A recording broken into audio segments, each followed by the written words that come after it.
Boa noite, irmãos. A graça e a paz do Senhor Jesus. Nós vamos fazer uma oração também pelo nosso missionário da semana, irmão Igor e Luciane, sua esposa e sua família, né? Vamos orar agora. Senhor, colocamos diante de Ti a vida do nosso irmão Igor e Luciane, pedindo que o Senhor possa sustentá-los no campo, ali no estado do Ceará. Senhor, os desafios que eles pedem a Ti, a mudança deles, as questões ministeriais.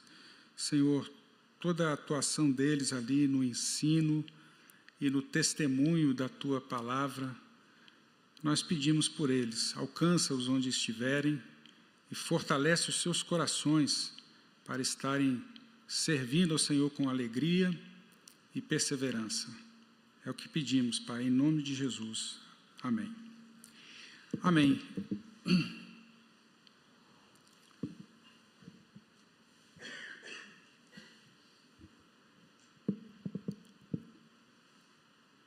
Nós vamos ler o texto de Provérbios, capítulo 23, do verso 29 ao 35.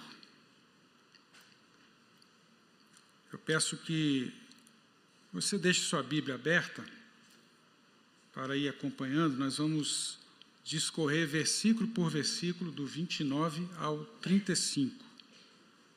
Eu estou lendo na ARA, na revista atualizada, e de vez em quando vou trazer alguma contribuição da NVI e da NVT. Então, leamos a palavra. Diz assim: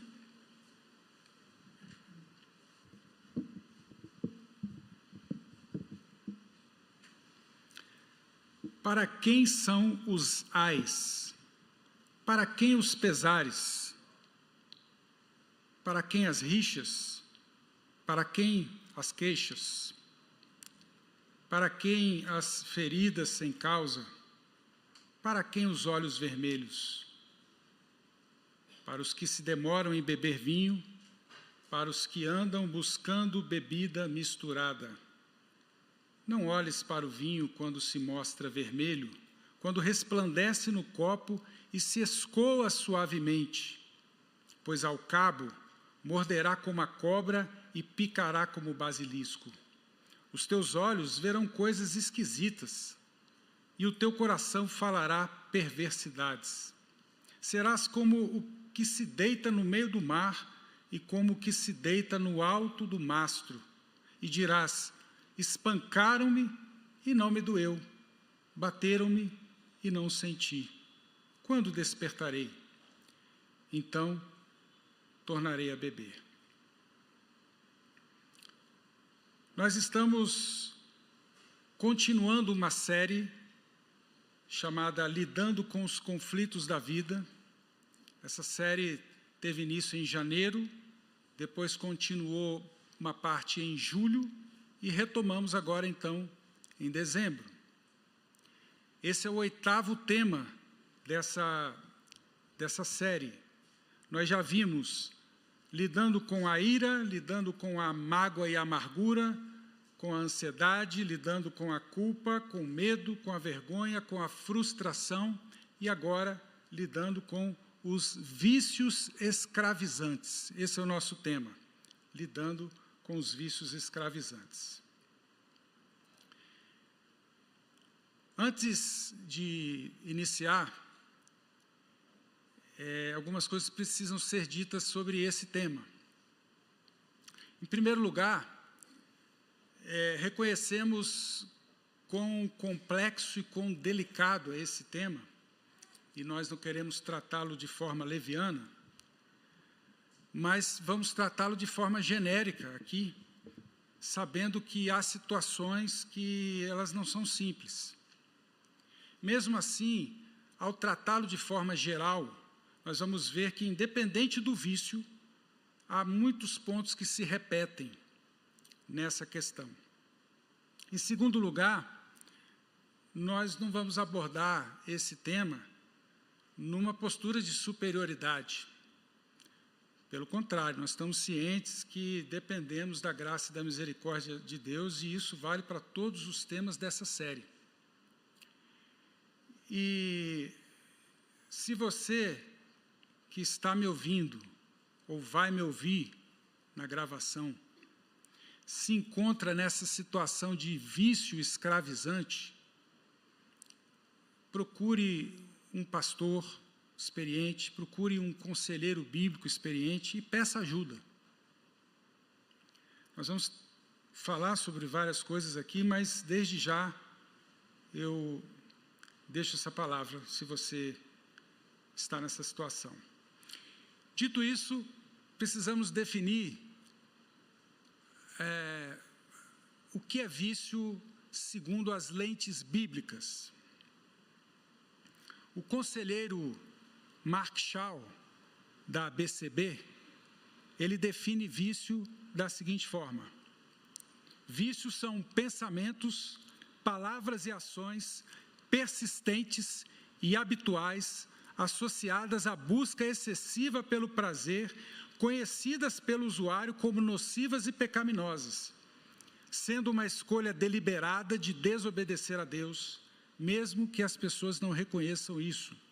É algo que domina a pessoa, não de uma vez, mas vai ganhando espaço e controle de forma sutil e aparentemente inofensiva, até um domínio total. Outra definição mais simples é: vício é uma adoração desordenada, em busca dos seus próprios interesses. A questão central do vício é o coração, seja qual for o vício. E sendo uma questão central do coração, nós precisamos nos voltar para o entendimento bíblico de coração. E aí nós podemos recorrer àquele tripé: volição, emoção e cognição. Assim a Bíblia define o nosso coração. Volição, emoção e cognição. Jeremias, no capítulo 17, verso 9, a respeito do nosso coração, ele diz: enganoso é o coração, mais do que todas as coisas, e desesperadamente corrupto. Quem o conhecerá?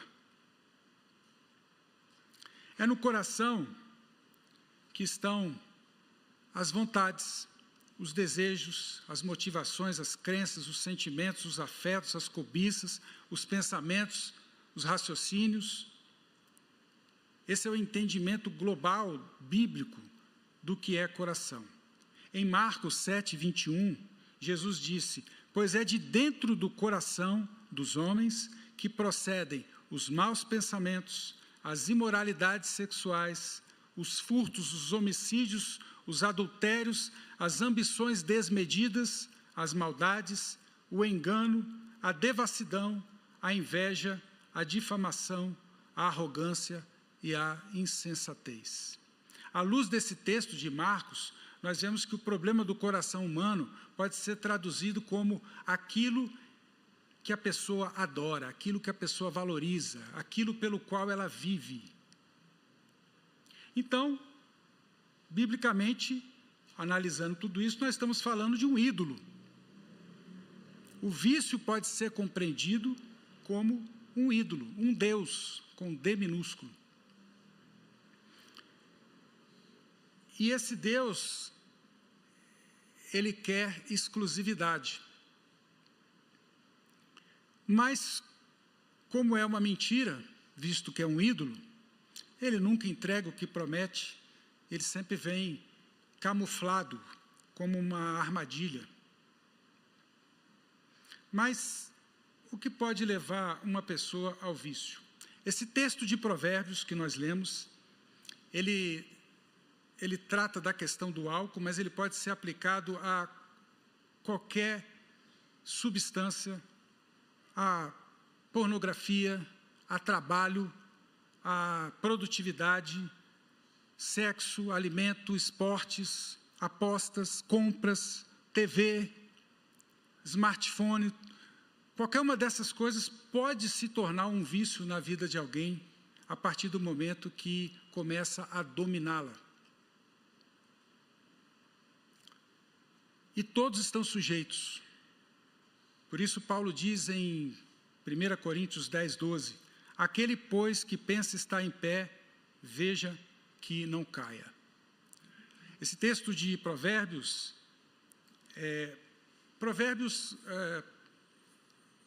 do capítulo 2 ao capítulo 7, é o conselho de um pai para o seu filho. Ele fala ali de muitas coisas. Depois outros temas se inserem em Provérbios, e nesse capítulo que nós lemos, voltamos a observar o conselho do pai para o filho, inclusive repetindo algumas coisas que ele falou lá nos primeiros capítulos de Provérbios. E aí, então, ele entra com esse texto que nós lemos, com essa sequência que nós vamos analisar aqui. Esse texto, ao mesmo tempo que traz as consequências do vício, ele vai traçando uma espécie de perfil dessa pessoa que foi enredada, que foi enlaçada pelo vício. Então, verso 29 diz assim: para quem são os ais?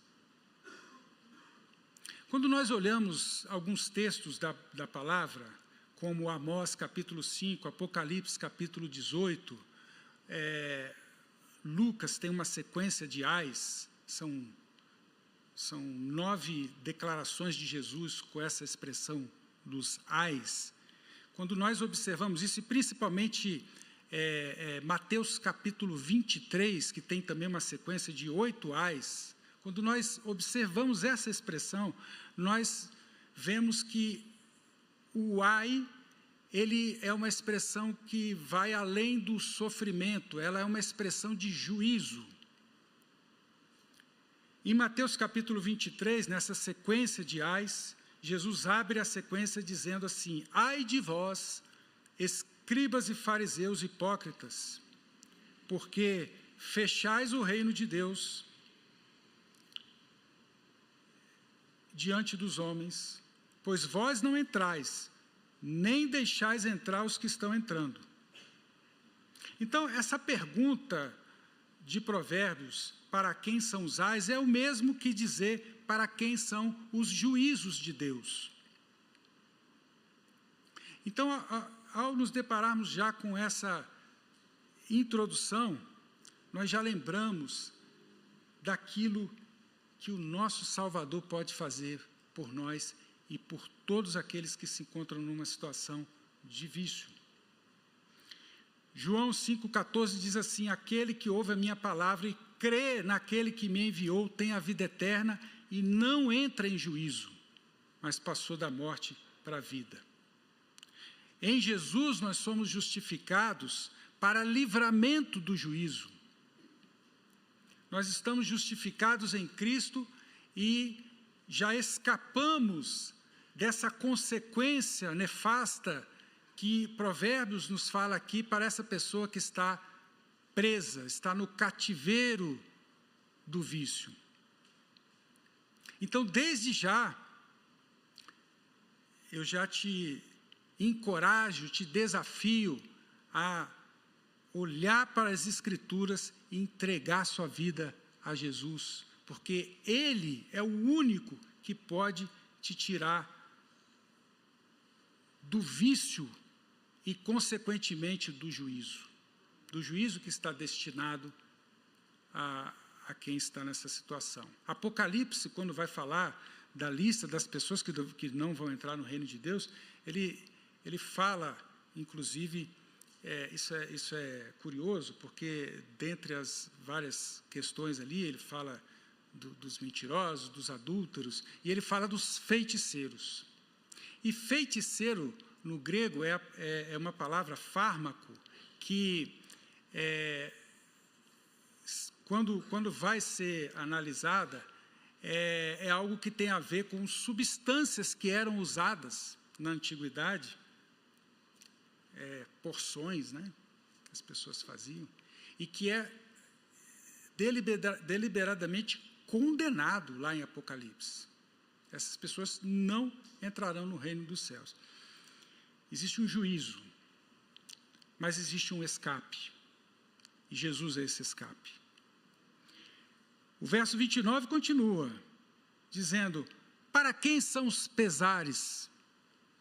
Aqui nós começamos a identificar alguém desprovido de alegria, alguém em situação de falta de esperança.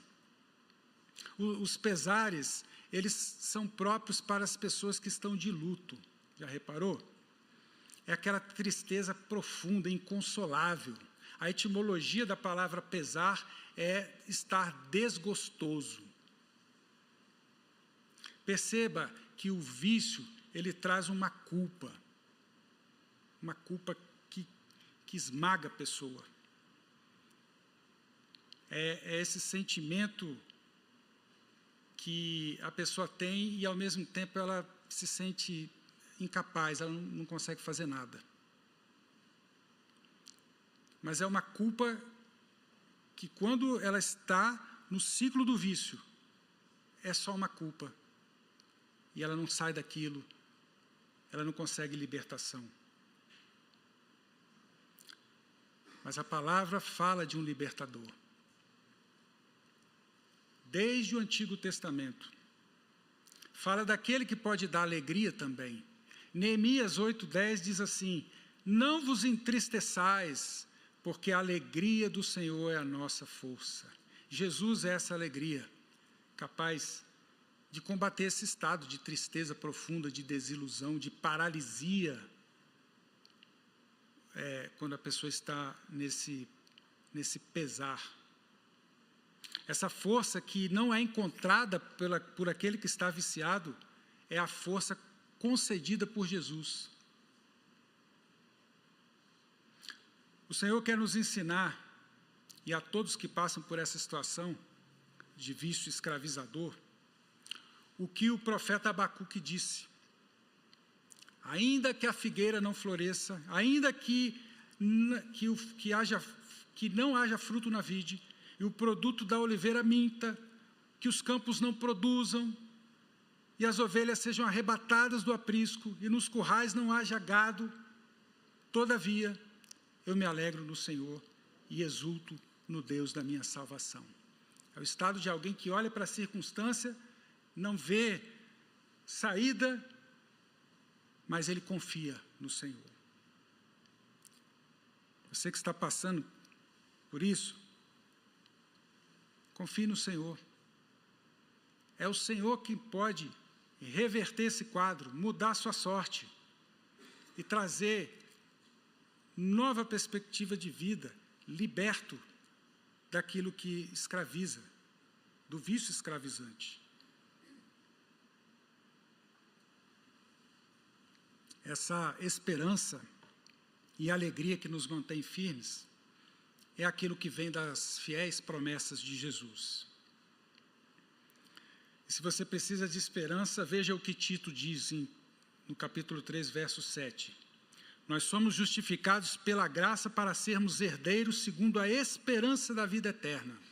O Senhor nos resgata, nos liberta, nos cura e nos dá uma promessa de vida eterna.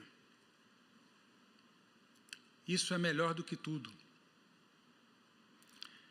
Colossenses 1:26 diz assim, o mistério que estava oculto nos séculos e nas gerações, agora, todavia, se manifestou aos seus santos, os quais Deus quis dar a conhecer qual seja a riqueza da sua glória, desse mistério entre os gentios, isto é, Cristo em vós, esperança da glória.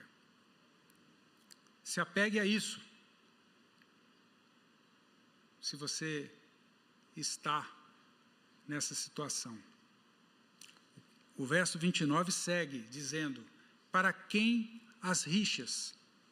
Para quem as brigas, as contendas? Aqui nós vemos uma pessoa sem paz, desprovida de paz, com problemas de relacionamento, envolvidas em contendas, em confusões, buscando no vício a paz que ele acha que vai conseguir na substância ou nos maus hábitos.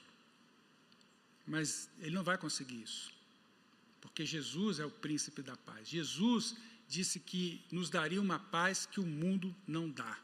A minha paz vos dou, não vou lá dou como o mundo a dá. As pessoas, geralmente, quando estão em rixas, elas acabam se isolando, é o natural até. E o Senhor nos chama para perto dEle, para nós não estarmos sozinhos. O escape, a solução para o vício não é outro, a não ser Jesus. Eis que estou convosco todos os dias até a consumação dos séculos. É a intervenção do Senhor que vai frear esses impulsos de briga, esses impulsos beligerantes na vida daquele que está viciado. Para quem as queixas, para quem as reclamações, as murmurações? Nós vemos aqui um traço, mais um traço, de uma pessoa ingrata, com falta de contentamento, uma pessoa sempre queixosa da vida, sempre insatisfeita, sempre protestando, descontente. E o que a palavra nos apresenta é um Deus que satisfaz a nossa vida plena e duradouramente, capaz de eliminar murmurações. Quem tem Jesus, ele não vive murmurando, porque Jesus enche sua vida. Ele nos ensina a cada dia a termos contentamento nele, porque tudo que precisamos está em Jesus. Jesus é o pastor do Salmo 23, que nos leva a águas tranquilas, a pastos verdejantes, que cuida de nós, que nos tira desse estado deprimente, né, do vício. Jesus é o pastor que não nos deixa faltar nada. Nele nós temos tudo de que precisamos. E aprendemos a estar contentes. Regozijai-vos sempre, orai sem cessar, em tudo dai graças, porque essa é a vontade de Deus em Cristo Jesus. Não acabaram as perguntas do verso 29. Ele continua perguntando o seguinte: para quem são as feridas sem causa?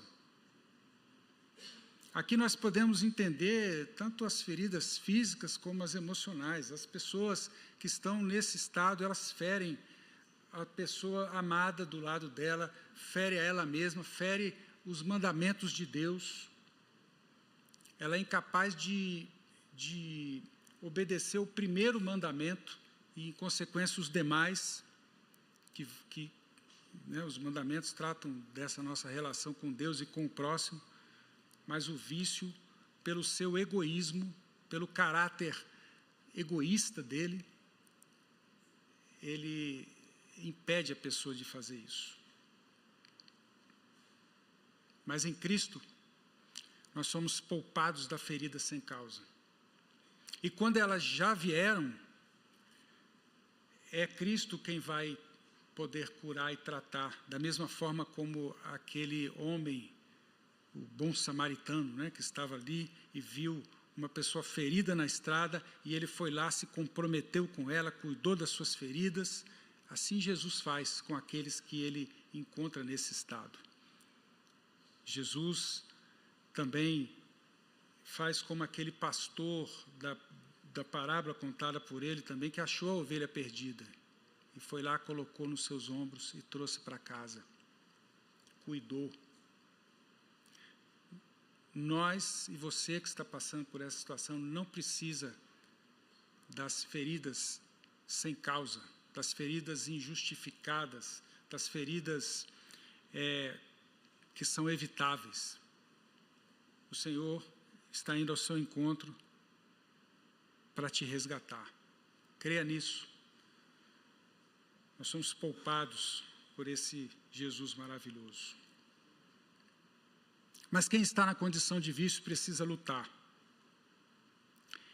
E ele não pode lutar com as próprias armas. Nós temos armas que Deus nos deu.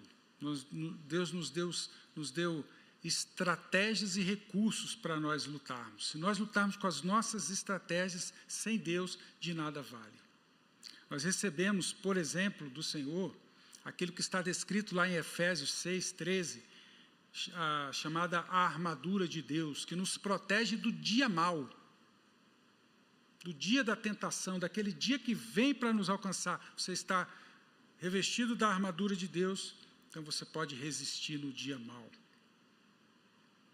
E Paulo fala: tomai toda a armadura de Deus, para, depois de terdes vencido tudo, permanecer inabaláveis. A grande questão dos vícios escravizantes é que muitas vezes a pessoa vai e volta.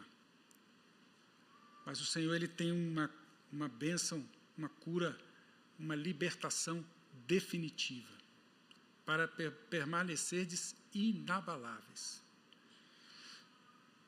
E aí nós temos lá o cinto da verdade, a couraça da justiça, o evangelho da paz como calçado, o escudo da fé com o qual podemos apagar todos os dardos inflamados do inimigo. Nós temos o capacete da salvação que protege a nossa mente, os nossos pensamentos, e a palavra de Deus, que é a espada do Espírito. Paulo fala que as nossas armas, as armas da nossa milícia, não são carnais, mas elas são poderosas em Deus para destruir fortalezas e anular sofismas.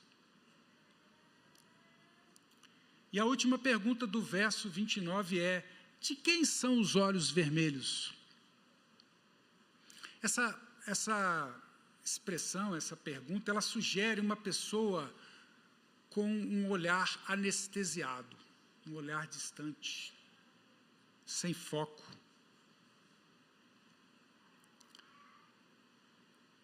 Nós sabemos que muitas coisas podem desencadear um vício. Mas, como nós vimos aqui, seja qual for a situação, seja qual for a característica, a Bíblia sempre vai apresentar Jesus como esse resgatador nessa situação. O Senhor quer trazer essas pessoas que outrora estavam fora da sua realidade, sem foco, trazer para a sua presença, para o seu reino. Então, Colossenses 1:13 diz: Ele nos libertou do império das trevas e nos transportou para o reino do Filho do seu amor. Jesus quer fazer como fez com Paulo na estrada de Damasco, transformando a vida dele por completo e num dado momento, tirando as escamas dos seus olhos para ele poder ver a realidade que Deus tinha para ele. Então, mais uma vez, em todas essas situações, nós olhamos para a palavra de Deus e ela aponta apenas uma única solução: Cristo Jesus. Não há outra coisa a se fazer a não ser se prostrar aos pés de Jesus. O vício é um desespero por aquilo que só Deus pode dar, uma busca por uma satisfação que só pode ser preenchida por Jesus. Só Jesus pode transformar e libertar. Conhecereis a verdade e a verdade vos libertará. Depois de fazer todas essas perguntas, no verso 29, o autor segue agora para o versículo 30, respondendo aquilo que ele tinha perguntado. O verso 30, então, diz assim: para os que se demoram em beber vinho, para os que andam buscando bebida misturada. Para quem são as rixas, as queixas, tudo aquilo que nós vimos aqui, ele responde: para os que se demoram em beber vinho, para os que andam buscando bebida misturada, para os que estão brincando com o perigo e muitas vezes buscando experiências. Essa geralmente é a história, daquele que está viciado. Ele vai buscando uma experiência que inicialmente às vezes é pequena e precisa de uma outra e mais forte. A primeira já não faz tanto efeito e ele vai buscando sempre algo mais intenso. Ele deseja um êxtase, porque aquilo que começou já não é mais tão atrativo. Não olhes, verso 31, não olhes para o vinho quando se mostra vermelho, quando resplandece no copo e se escoa suavemente. Aqui o autor, ele está dando uma advertência, recomendando uma cautela, mas ao mesmo tempo que ele fala de como a tentação é envolvente e cativante, ele vai falar das consequências. Está vermelho, está brilhando, chamativo, convidativo, mas prende as pessoas. Escoa suavemente. Veja como a Bíblia é honesta em falar que o prazer existe. Aquele que está enredado pelo vício, ele está pelo prazer. A Bíblia não esconde isso. Diz assim o texto, é suave, desce, escoa suavemente. Mas está satisfazendo os desejos egoístas do seu coração. E quando isso acontece, cabe perguntar a essa pessoa o seguinte: por que você quer tanto isso? Isso que está te escravizando, qual benefício isso está trazendo para você? Você precisa mesmo disso? Você está fazendo isso por quê? Para quem? Você consegue se enxergar como alguém que está dominado? Quando aquilo surge na sua frente, você é capaz de perguntar honestamente: quem manda em quem? Quem domina quem aqui?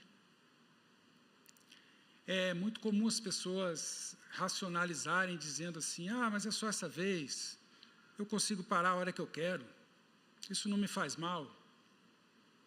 Mas existe um crescente destruidor. O verso 32 diz assim: pois ao cabo morderá como a cobra e picará como a serpente. A NVT fala: morde como a cobra venenosa e pica como a víbora. Então, da mesma forma que a Bíblia é honesta em não esconder o prazer que o vício gera, ela também é honesta em dizer as consequências desastrosas desse vício, nessa figura da serpente, que, aliás, é uma figura importante, analisando o contexto bíblico. É a típica cena do que faz Satanás, porque ele é enganador, ele é o pai da mentira, ele é o sedutor de todo mundo, como diz lá em Apocalipse 12, 9. A palavra seduzir, ela significa literalmente atrair e prender com sebo.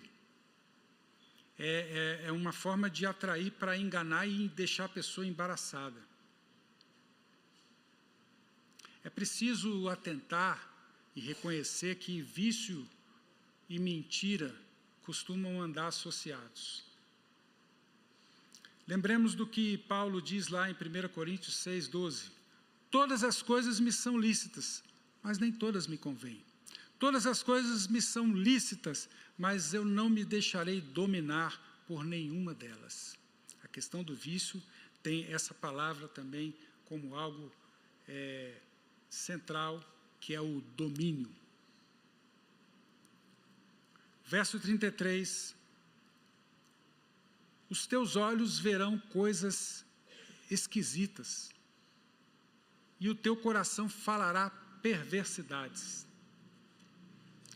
É facilmente notado, né, nas pessoas, é notório, que elas têm uma visão deturpada da vida. O vício faz isso, ele altera, ele distorce a percepção, a forma como as pessoas entendem o mundo, como pensam até. A NVT traduz isso como dirás coisas sem sentido.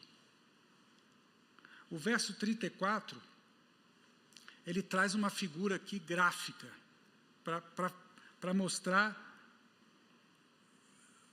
aonde que a pessoa chega.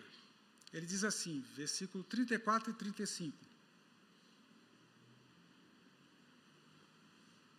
Serás como o que deita no meio do mar, e como o que se deita no alto mastro, e dirás: espancaram-me e não doeu, bateram-me e eu não senti. É a negação da realidade, é a situação completamente desvirtuada do real. A NVT traduz isso da seguinte forma, o verso 34, ficará tonto como marinheiro em alto mar e agarrado ao mastro em meio a uma tempestade. É uma situação gráfica, como eu falei, de uma instabilidade, fruto de uma vida que cocheia entre vários pensamentos, né? É indecisa, está sempre balançando, é uma pessoa em desespero existencial. Uma pessoa anestesiada, tentando fazer com que realidades emocionalmente dolorosas sejam vistas de uma forma amena. Já não consegue distinguir o bem do mal, não é verdade? Quem já teve contato, ainda que de longe, com uma pessoa nessa situação, não consegue mais perceber os perigos à sua volta. É aquele marinheiro lá no mastro abraçado, achando que está num lugar seguro, mas ele está no pior lugar que ele poderia estar, na tempestade. Nem ele mesmo se importa mais com a sua condição, com o seu bem-estar. Todo esse quadro, irmãos, deixa a pessoa numa situação de insensatez, de loucura. É uma insegurança. Uma pessoa deitada no mar. E a última frase é uma frase triste. A última frase do trecho que nós lemos. Ele diz assim: então, tornarei a beber. Confirmando a dependência, a tristeza desse ciclo de alguém que está dominado. A descrição de alguém que está rendido, vencido, adormecido, e que realmente, se a mão de Deus não for lá e tirá-lo com força, ele não sai. Mas Deus pode fazer isso, e faz. Essa situação de cativeiro, olha como a NVI traduz essa última frase. Ela diz assim, é uma pergunta na NVI: quando acordarei para que possa beber mais uma vez?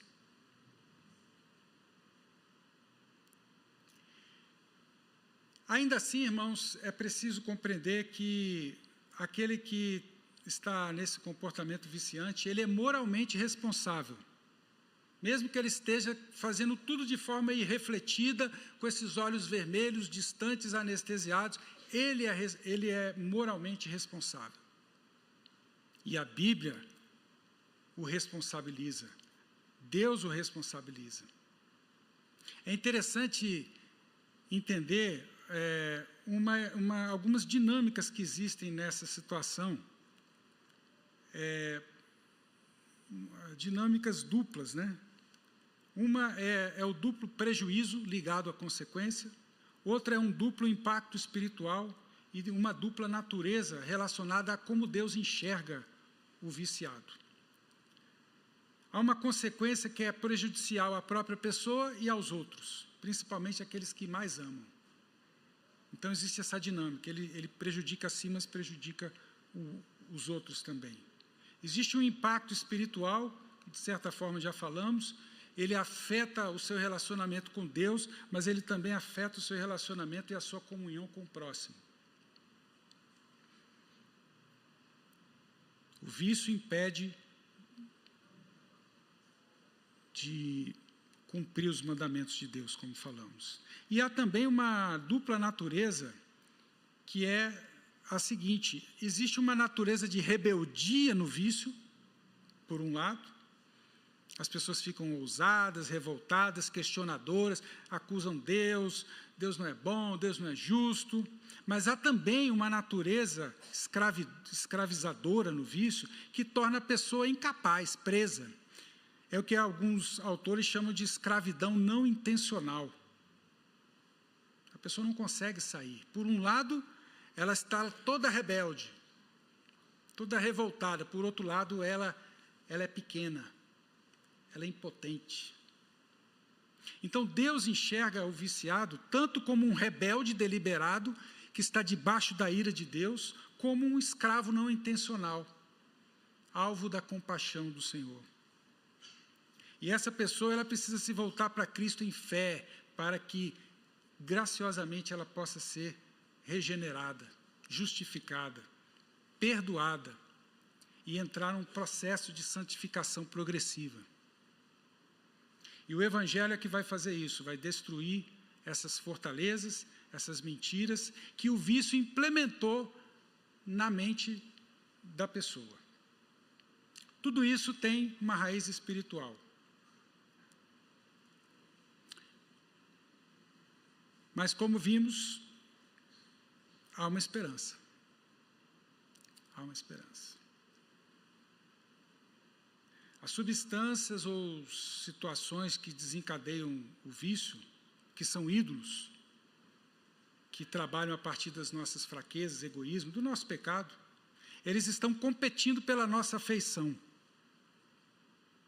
E Jesus quer se dar a conhecer como aquele que pode nos dar a satisfação, satisfazer qualquer coisa, ter a nossa afeição.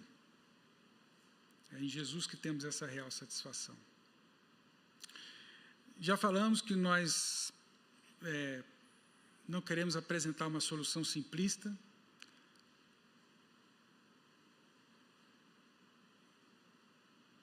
Mais ou menos como determinadas pessoas às vezes querem falar de Cristo e falam assim, Jesus te ama, e vai embora. Não que isso não seja verdade, nem que isso até possa causar um efeito, o Senhor quem sabe. Mas esse assunto nós estamos apresentando Jesus como a solução, mas essa solução ela passa por um processo de conhecimento de Deus, por um conhecimento de Jesus, da pessoa de Deus, da pessoa de Jesus, para que você possa se conhecer a partir do conhecimento de Deus, e Deus vai mostrar quem você é. Vai mostrar o seu pecado, a sua rebeldia. É preciso passar pelo processo de convencimento do Espírito Santo de Deus. É preciso entender os critérios bíblicos de Deus para a sua justiça, para que ela seja exercida. É preciso uma entrega, enfim, uma rendição a Cristo. O Senhor, Jesus, ele vai substituir esse amor que se tem pelo vício e que escraviza por ele mesmo. Ele vai ser o objeto agora do amor. E por isso é necessário, como fala lá em Efésios, é necessário se despojar, se despir, largar as velhas coisas, né, para adquirir uma nova mente. Efésios 4, 22 diz assim, quanto à conduta passada, vos despojeis do velho homem, que se corrompe pelas concupiscências enganosas, e vos renoveis no espírito da vossa mente, e vos vistais do novo homem, que, segundo Deus, é criado em verdadeira justiça e santidade. Esse é o processo. E as pessoas que tratam desse assunto, elas sempre falam, olha, é preciso uma substituição. Você não pode tirar uma coisa e deixar o vácuo. Então, você tira aquilo que é velho, que é do velho homem, e coloca aquilo que é da natureza do novo nascimento, o novo coração que Jesus falou para Nicodemos, o novo nascimento e o novo coração lá de Ezequiel 36, 26, que o Senhor daria um novo coração, tiraria o coração de pedra e colocaria um coração de carne. Nesse processo é preciso arrependimento. Essa cura e essa libertação vai passar necessariamente pelo reconhecimento do pecado, da confissão e do arrependimento. Provérbios 28, 13 diz assim, quem esconde os seus pecados não prospera, mas quem os confessa e os abandona, encontra misericórdia. Davi, ao escrever o Salmo 32, ele diz assim, enquanto eu calei os meus pecados, envelheceram os meus ossos, pelos meus constantes gemidos todo dia. É esse sofrimento. O viciado sofre mesmo. E ele sofre aquilo que Davi escreveu aqui também, apesar de que Davi era outra situação, mas ele diz assim, olha, porque a tua mão pesava dia e noite sobre mim, e o meu vigor se tornou em sequidão de estio. Mas confessei-te o meu pecado, e é aí que eu quero chegar, confessei-te o meu pecado, e a minha iniquidade não mais ocultei. É preciso confessar. Disse: confessarei ao Senhor as minhas transgressões, e tu perdoaste a iniquidade do meu pecado. Existe perdão. Existe perdão. Sendo assim, todo homem piedoso te fará súplicas em tempo de poder encontrar-te. Foi assim que Davi concluiu. Depois da confissão vem o perdão, e o perdão dá essa segurança em Cristo. É um processo às vezes longo, difícil, mas é necessário passar por ele e buscar em Jesus a sua alforria, o seu refúgio e a sua libertação. Esse processo de libertação ele também passa por uma prudência e pelo compromisso de fugir das tentações. Tiago 4:7 diz assim: portanto, submetam-se a Deus e resistam ao diabo, e ele fugirá de vós. Aproximem-se de Deus, e ele se aproximará de vocês, diz o texto. Pecadores, limpem as mãos, e vocês que têm mente dividida, purifiquem o coração. Às vezes, a situação das pessoas viciadas, ela se assemelha ao caminho de Jonas. Jonas ele foi se afundando, né, cada vez mais, se afastando da presença de Deus. Ele fugiu para Jope, foi para o navio, entrou no porão, começou a dormir, daqui a pouco foi lançado no mar, entrou no ventre do grande peixe, e dali ele caiu em si, e olhe lá depois a oração que ele fez a Deus, reconhecendo a sua situação, e dali Deus o tirou para fazer aquilo que era o propósito de Deus para a sua vida. Ou como o filho pródigo, né, que estava lá na sarjeta, no fundo do poço, e caiu em si: pequei diante do céu e diante do meu Pai. Para nós encerrarmos, algumas palavras finais para as pessoas que estão nessa situação e, obviamente, para todos nós, porque, como eu falei, nós estamos sempre sujeitos e precisamos ter o conhecimento daquilo que Deus tem como ferramenta para nós. Primeira recomendação é: envolva-se em uma igreja local. É na igreja local que você vai ter a sua assistência, que você vai caminhar com alguém, vai ser discipulado, vai prestar contas e vai, enfim, trilhar esse caminho para sair dessa situação. Persevere na fé. Trate o pecado como pecado, dê nome a ele. Vá na raiz do problema, vá no âmago daquilo que está acontecendo com você. Não negue o que está acontecendo. Fique atento aos gatilhos e fuja deles. Não confie na sua própria força, mas em Deus e naquilo que Ele pode te oferecer e te dar como recurso. Quem está viciado, ele está num campo de batalha. Mas quem vai ganhar essa batalha é o Senhor, por você. Entenda que o vício tem a ver com idolatria, com falta de contentamento, com falta de satisfação e falta de amor a Deus. É duro às vezes ouvir, mas é isso. Aquele, muitas vezes, que está viciado, ele está entregue ao governo de si mesmo, às suas próprias paixões, e não ao governo de Deus e do seu Espírito. Lembre-se, a solução definitiva está em Cristo. Só Ele pode te libertar, por meio da sua palavra e do seu Espírito. O Espírito Santo pode te dar o domínio próprio. Leia lá o fruto do Espírito, em Gálatas. E, mais uma vez, busque a ajuda de um pastor experiente, de um conselheiro bíblico experiente. Deus tem providenciado, levantado pessoas piedosas e preparadas para cuidar de você. Paulo, ele fala isso em Gálatas, não especificamente esse assunto, mas para aqueles que estão precisando ser cuidados. Gálatas 6, 1 e 2 diz assim: irmãos, se alguém for surpreendido em alguma falta, vós que sois espirituais, corrigi-o com espírito de brandura. E guarda-te para que não sejas também tentado. E levai as cargas uns dos outros, porque assim cumprireis a lei de Cristo.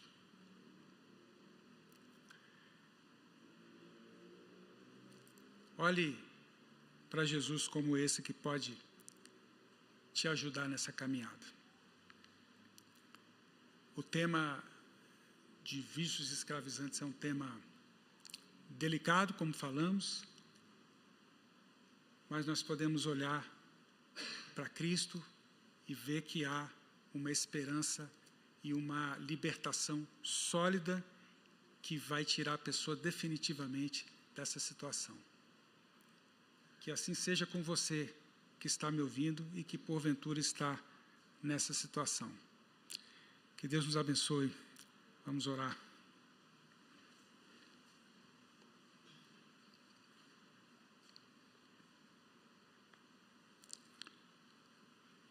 Deus e Pai, nós agradecemos a Ti porque temos a Jesus ao nosso lado para caminhar conosco, para pegar na nossa mão e nos conduzir seguramente, ainda que estejamos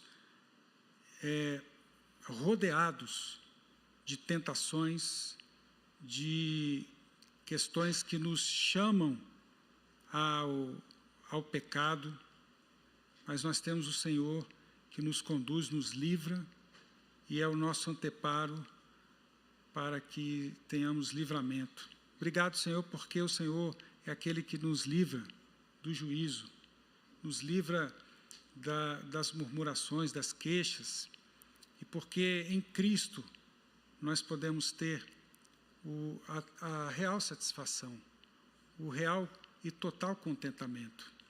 Senhor, que essas palavras elas não sejam apenas letra morta, nem teoria, mas que Jesus possa operar poderosamente, o Espírito fazer morada nas pessoas que estão nessa situação, para libertá-las de uma forma poderosa, para a glória e para a honra do Teu nome, Pai.